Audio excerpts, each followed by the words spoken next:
நாம் இன்றைய பதிவில் சஷ்டியை நோக்க எனத் தொடங்கும் கவசப் பாடலின் 6வது முதல் 10வது வரி வரை அந்த வரிகளில் அமைந்துள்ள வார்த்தைகளுக்கான பொருள் விளக்கத்தை பார்ப்போம்.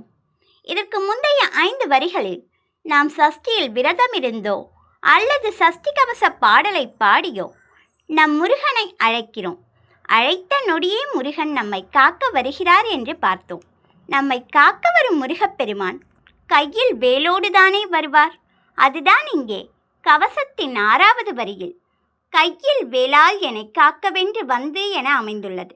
பொதுவாகவே நம்மை காண யாரேனும் ஒருவர் வந்தால் முகமலர்ச்சியோடு அவர்களை வருக என்று அழைப்பதுதான் தமிழர் பண்பாடு.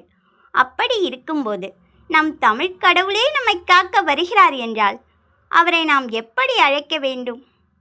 திருப்புகழை பாட பாட வாய் மணக்கும் என்பார்கள். அதுபோல நம்மை காக்க